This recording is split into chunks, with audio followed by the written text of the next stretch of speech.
Force yourself to kill the old you, inspired by Dr.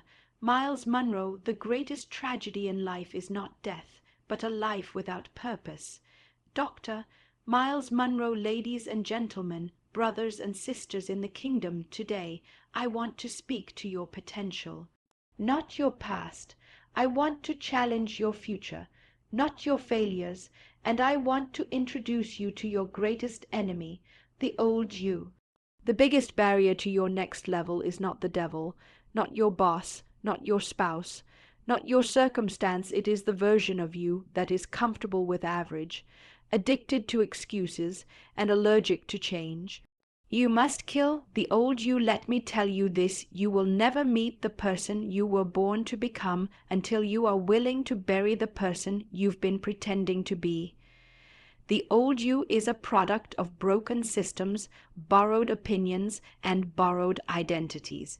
That old you was shaped by fear, insecurity, and ignorance of purpose. And here's the truth: you cannot enter a promised land with an Egypt mindset. You cannot wear the crown of your calling while clinging to the chains of your past.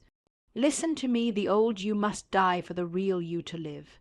Jesus said in John 12:24, unless a grain of wheat falls to the ground and dies, it remains alone. But if it dies, it produces much fruit. Death always precedes fruitfulness. You must force it. Why did I say force yourself? Because the old you will never volunteer to die. It will argue, negotiate, justify, and compromise. It will say, let's wait until next year. No, you must crucify that flesh, crucify comfort, crucify procrastination, crucify mediocrity. You were not born to fit in. You were born to stand out. But the version of you that blends in is the one that's blocking the one called to break through. The old you was a survivor, but the new you, a dominator, a kingdom ambassador. The old you lived off opinion. The new you lives by revelation. The old you had dreams. The new you walks in destiny. How do you kill the old you? Let me give you 3 kingdom keys. Change your thinking. Romans 12:2 says, be transformed by the renewing of your mind. You don't change your life by changing your clothes. You change it by changing your thought. Submit to the king. Purpose is not discovered through ambition, but submission. The new you is not built on motivation, but revelation. You need to ask the Creator, why did you make me? Show me my assignment. Walk in discipline, not emotion. Emotions are unreliable. The old you made decisions based on how you felt. The new you obeys because it's right, not because it's easy. Your greatest enemy is the old you. It's not your boss. It's not your past. It's not the people who left you or the ones who doubted you. It's the version of yourself that has settled for survival instead of pursuing significance. That version of you that wakes up each day content with being average, that refuses to confront fear, that delays obedience until tomorrow. That's the real opposition.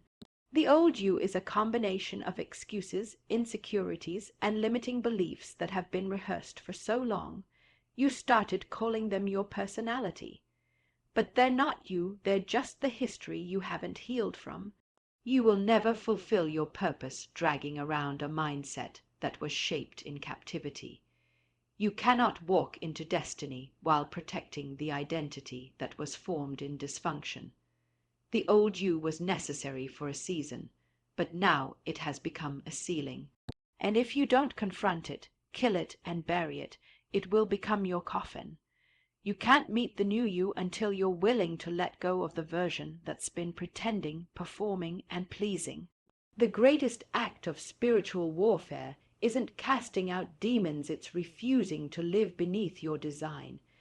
Kill the old you, not because it was bad, but because it's no longer enough. You cannot enter the future with a past mindset. The future requires a new framework, a new mentality, a new language, but many people try to drag old thinking into new seasons and then wonder why the doors won't open. God does not pour new wine into old wineskins, because old structures can't handle the pressure of fresh purpose. A past mindset is shaped by survival, not vision. It's designed to protect, not to pioneer. It clings to comfort, rehearses failure, and doubts what it hasn't seen before.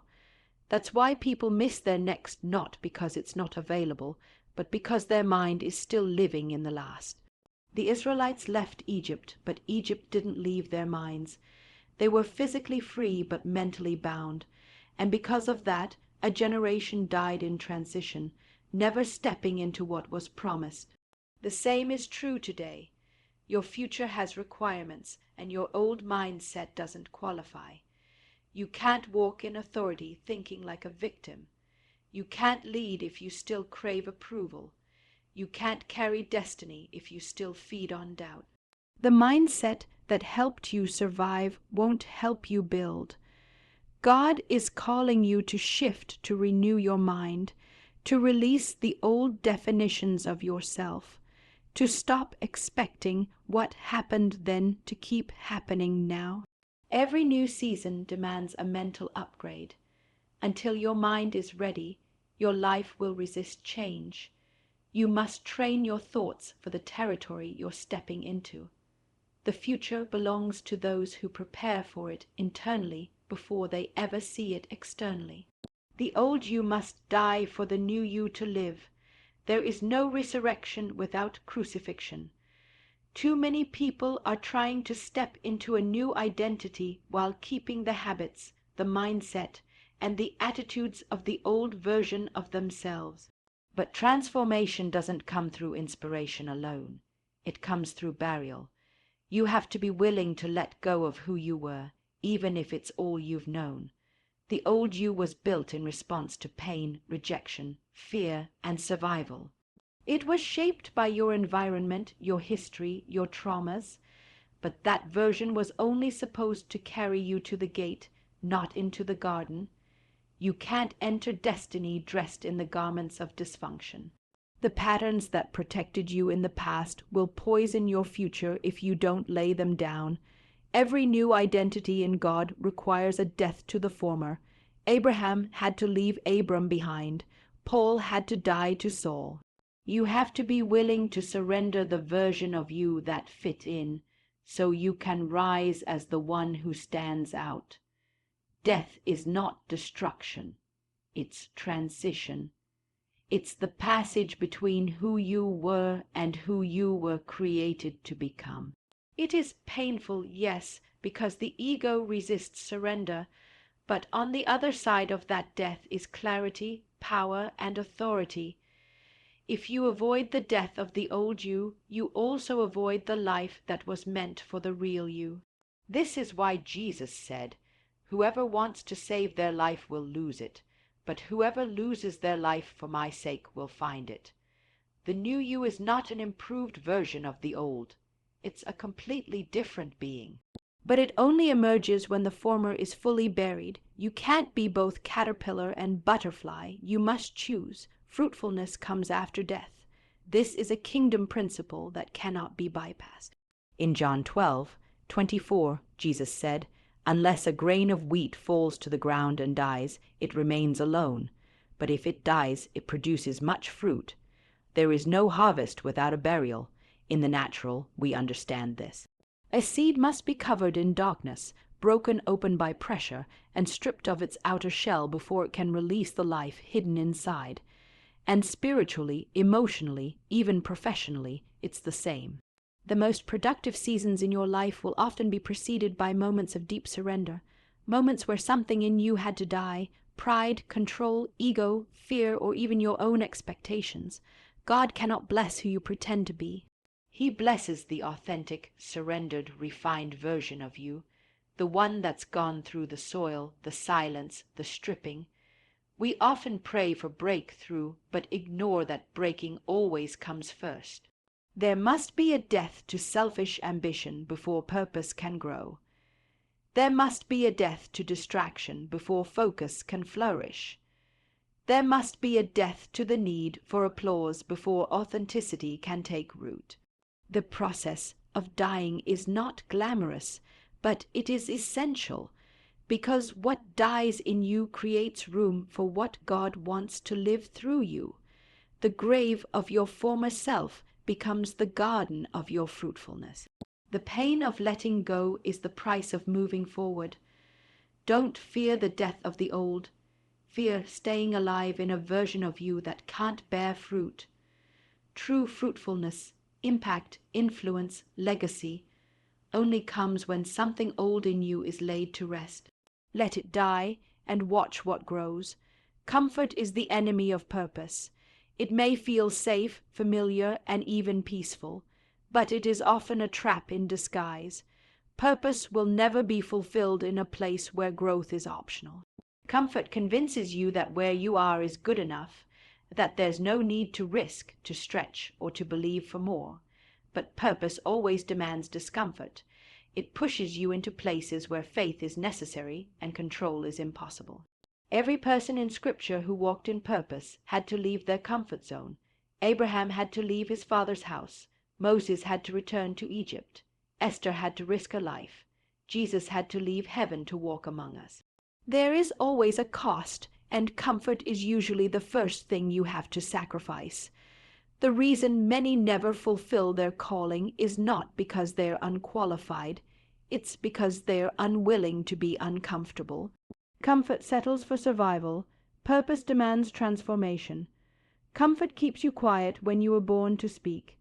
It keeps you hidden when you were created to lead. It tells you, stay here, it's safer. When purpose says, step out, I've called you.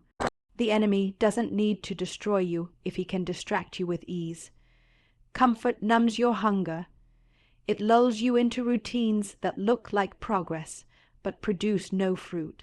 Purpose will always disrupt comfort because it calls you to become someone you've never been, to go where you've never gone, and to believe for what you've never seen. If you're serious about walking in purpose, you must develop the courage to confront the lie that comfort is your friend. It is not. Comfort will rob you of what you're capable of becoming. It may be cozy for a season, but it's costly in the long run. Choose purpose, even when it's uncomfortable, because that's where transformation, impact, and true fulfillment live. You must force the change. It won't happen naturally. Growth is not automatic. Transformation is not passive. You will never wake up one day and accidentally become the person God called you to be. Change must be intentional, deliberate, and often painful. The old you will never step aside willingly. It has to be evicted. It has to be confronted. It has to be dismantled, layer by layer, thought by thought, habit by habit. The flesh doesn't die on its own. It must be crucified. You must wage war against the version of yourself that clings to comfort, resists correction, and hides behind excuses. If you wait until you feel ready, you'll be waiting your whole life. Your feelings will not carry you into destiny. Your discipline will. Real change requires force, forcing yourself to wake up early when you'd rather sleep, to study when you'd rather scroll, to speak truth when silence is safer, to forgive when bitterness feels justified. It takes force to break cycles that have defined you for years.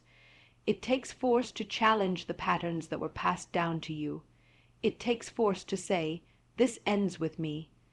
God gives you grace and vision, but He won't force your transformation. That part is on you. The process won't feel good, but it will produce good. Every breakthrough begins with a decision to no longer tolerate who you used to be. You can't pray your way around this. You have to push. You have to act. You have to move even when it's messy and unclear. You can't drift into purpose. You must drive into it. Change is not for the weak-willed. It's for the kingdom, minded the purpose. Driven, the ones who know that obedience is greater than convenience. Force the change now, or regret the delay later. The life God intended for you is waiting, but it won't begin until you decide to stop waiting on it. To happen naturally, transformation begins with a renewed mind. Not with a new job, not with a new relationship, not with a new environment, but with a new way of thinking. You can change your clothes, your location, your friends, and your followers, but if your mind remains the same, your life will eventually return to its previous condition. Your life will never rise above the level of your thinking. This is why Romans 12:2 says, "Be transformed by the renewing of your mind," because God knows that true change doesn't happen outside. It happens inside out. The way you see yourself, the way you interpret your experiences, the beliefs you carry about what's possible for your life, these form the foundation of your reality.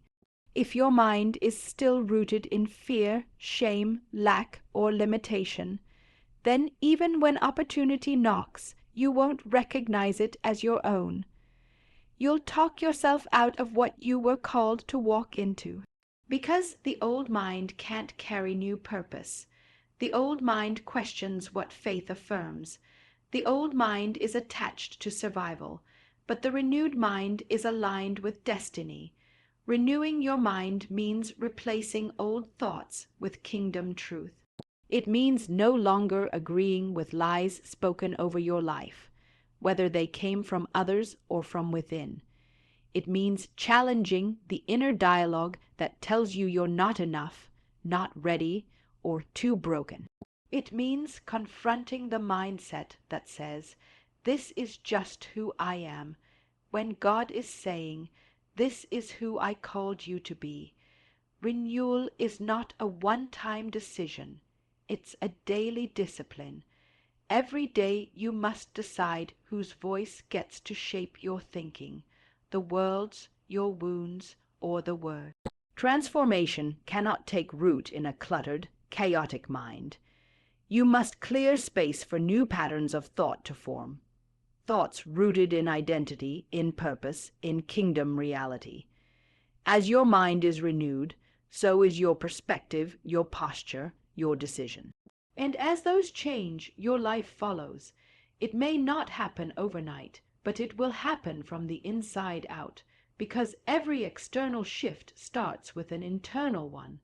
The mind is the battleground, and victory there is the key to everything else. Submission to God unlocks identity. So many people search for who they are by looking inward or outward, trying to define themselves by their achievements, their relationships, or the approval of others. But true identity is not self-made. It is revealed through surrender. When you submit to God, you acknowledge that you are not the author of your life story. He is. You step off the throne of your own understanding and sit at the feet of the one who created you with purpose and intentionality. This posture of submission is not weakness. It is the gateway to strength. It's the key that unlocks the hidden potential within you. God's design for your life is not a mystery to be figured out through guesswork or self-will. It is a divine assignment written before time began.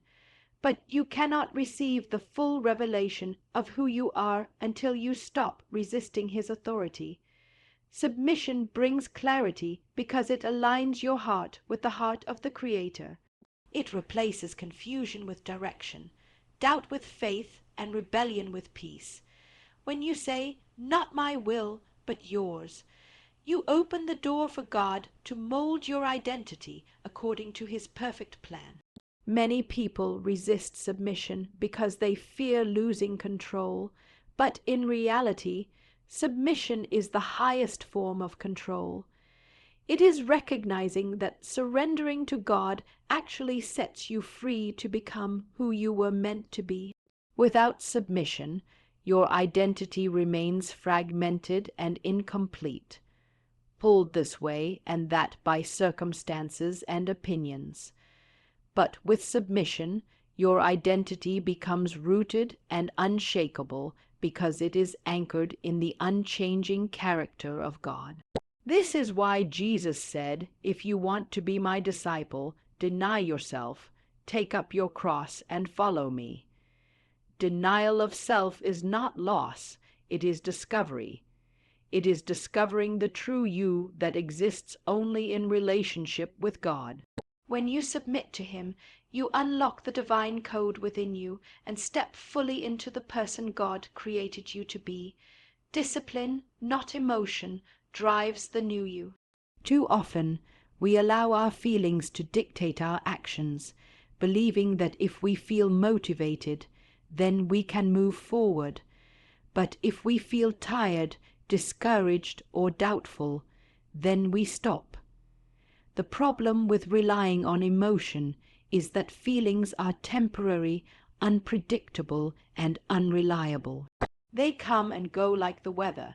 Sometimes you wake up excited and ready, other days you feel drained and defeated, but your destiny doesn't wait on your emotions to catch up.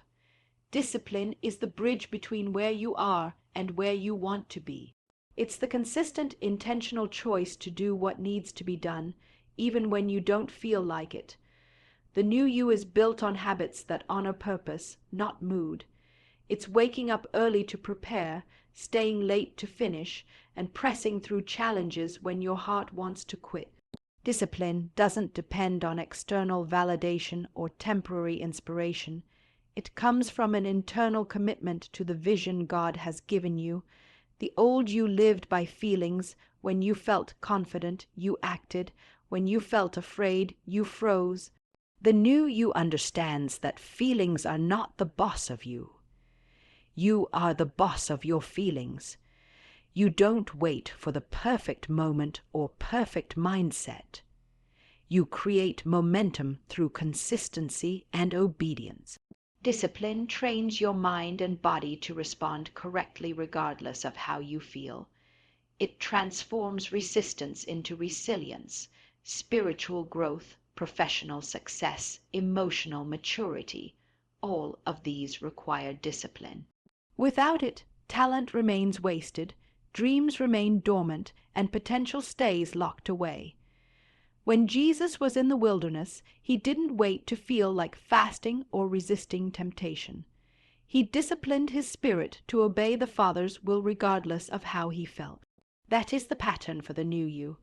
If you want to change, you have to learn to move by discipline, not emotion, because the road to your destiny will have seasons when your emotions are weak, but discipline will keep you moving forward. The new you is forged by commitment, perseverance, and steadfastness. It's not about never feeling doubt or fear, but about refusing to let those feelings control your choices. The power to live the life God designed for you comes from discipline, and that discipline begins the moment you decide that your purpose is more important than your comfort. You must force the change. It won't happen naturally.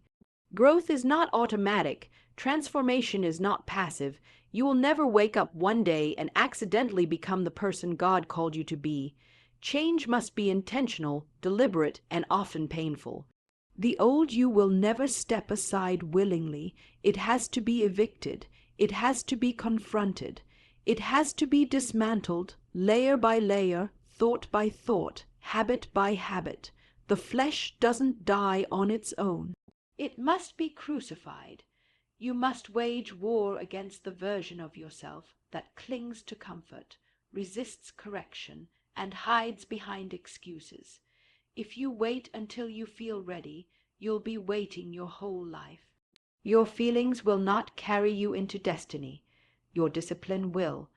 Real change requires force, forcing yourself to wake up early when you'd rather sleep, to study when you'd rather scroll, to speak truth when silence is safer, to forgive when bitterness feels justified. It takes force to break cycles that have defined you for years. It takes force to challenge the patterns that were passed down to you. It takes force to say, "This ends with me." God gives you grace and vision, but He won't force your transformation. That part is on you. The process won't feel good, but it will produce good. Every breakthrough begins with a decision to no longer tolerate who you used to be. You can't pray your way around this. You have to push. You have to act. You have to move even when it's messy and unclear. You can't drift into purpose, you must drive into it. Change is not for the weak-willed, it's for the kingdom-minded, the purpose-driven, the ones who know that obedience is greater than convenience. Force the change now, or regret the delay later. The life God intended for you is waiting, but it won't begin until you decide to stop waiting on it to happen naturally. So today, I challenge you. Don't wait for change to find you. Don't hope the old you will somehow disappear on its own. You must rise up, take authority over your life, and force the death of that old version holding you captive. Remember, your future depends on your willingness to let go of who you were so you can embrace who you were created to be. This is your moment of breakthrough, the crossroads where the old dies and the new is born. Choose to step boldly into your purpose. The road may be hard, but the reward is eternal. Kill the old you, and watch the new you rise in power, purpose, and destiny. The kingdom needs you fully alive. Now go and live it.